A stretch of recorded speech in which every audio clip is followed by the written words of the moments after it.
Hello again, I'm Nick.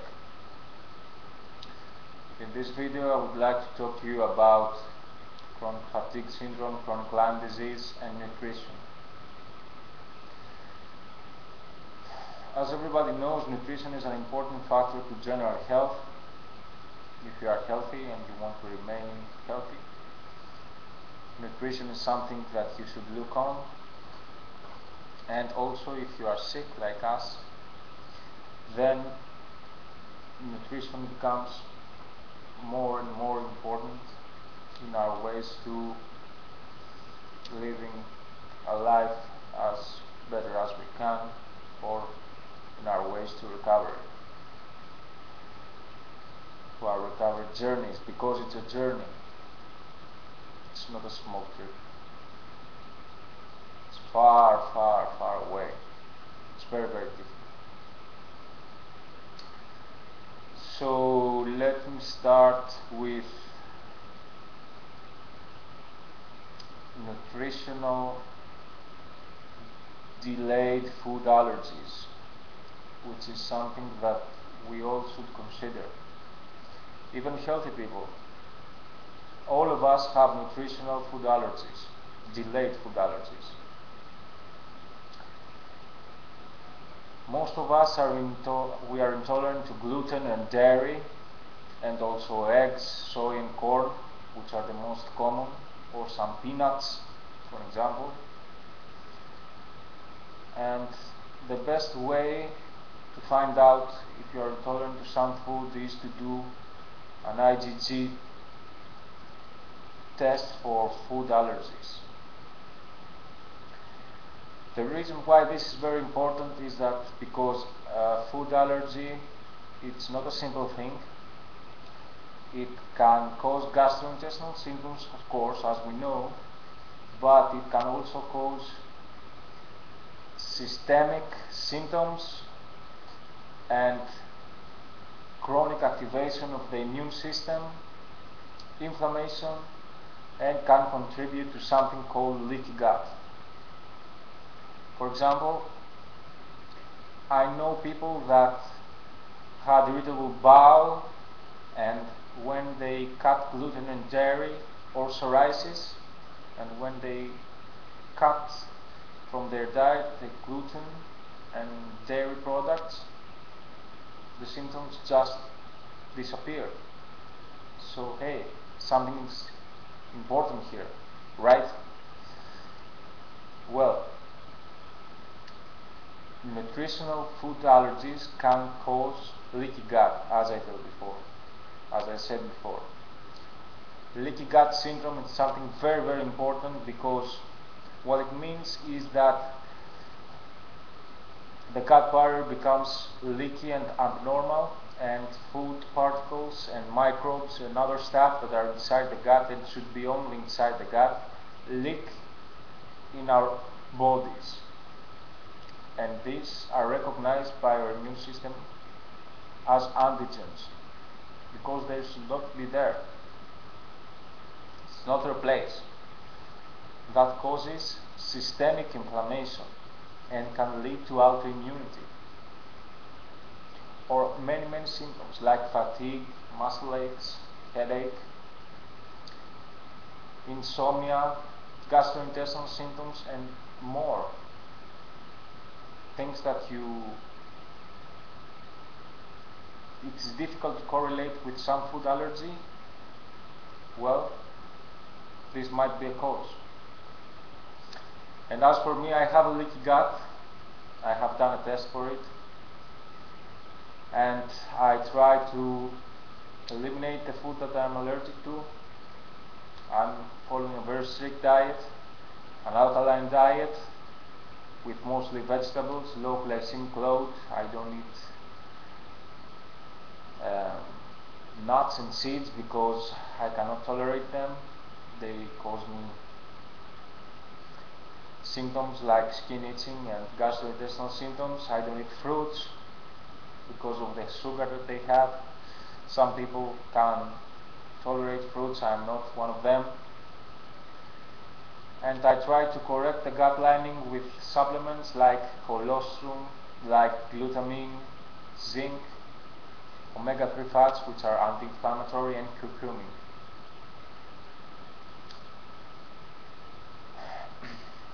I will come back to the leaky gut stuff and all the gastrointestinal system to another video, because it's one of the core systems of the body, and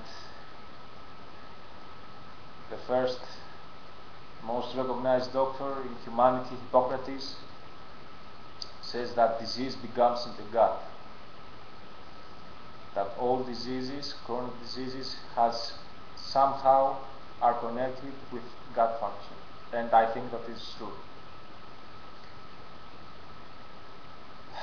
Well, another stuff is nutritional deficiencies. Today's food, unfortunately, even healthy foods like vegetables and fruit, are depleted from minerals and from vitamins.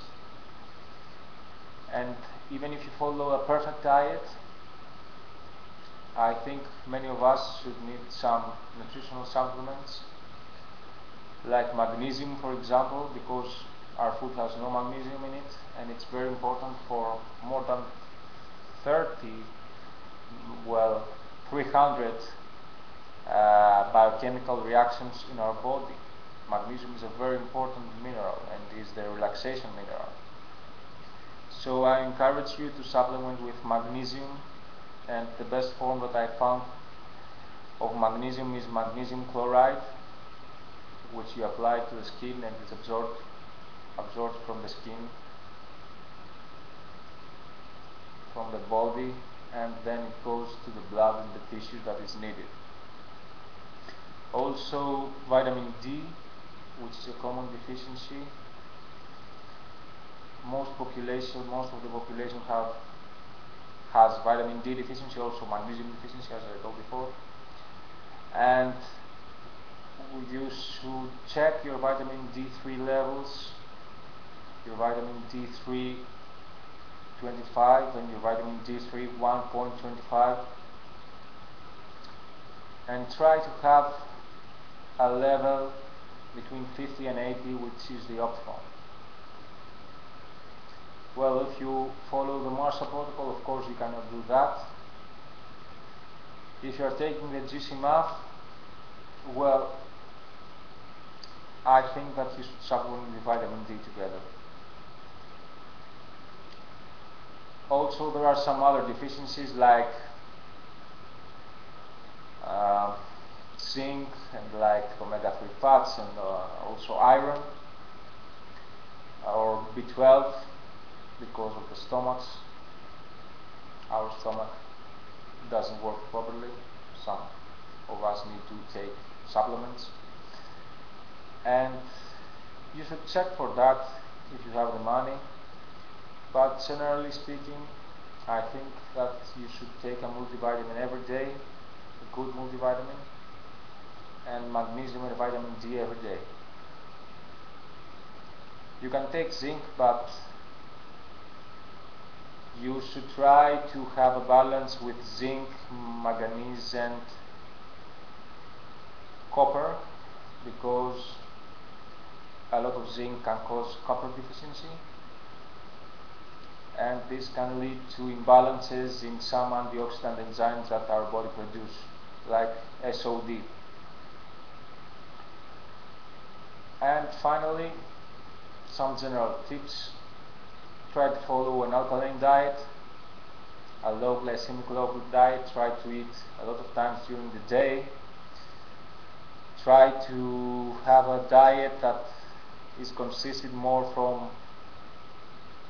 vegetables, greens, and salads, and even vegetable juices and stuff.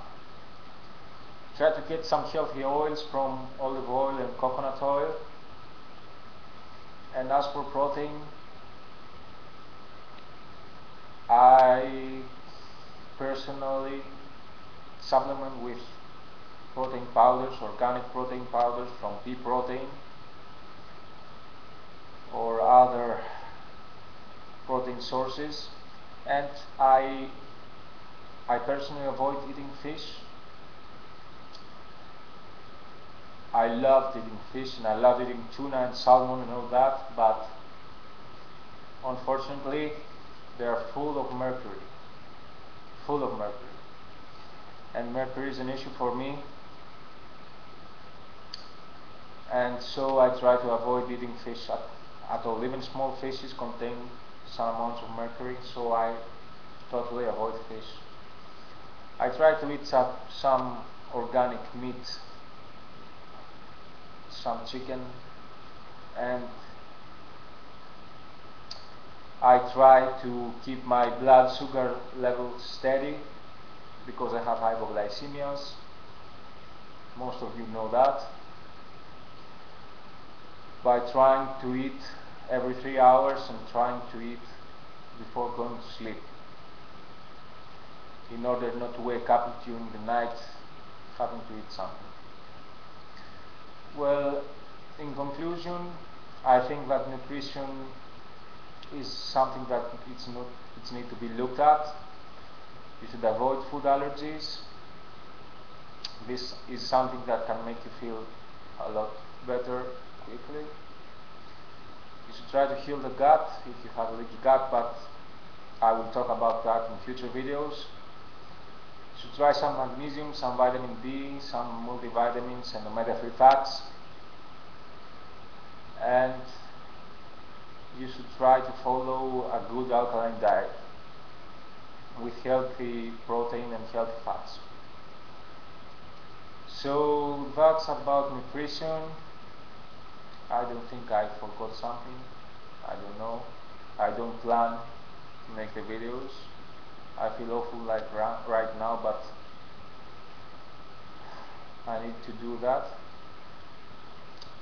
So anyway, that's for now, and I will come back to you with other issues that are important and need to be looked at much deeper. Thank you.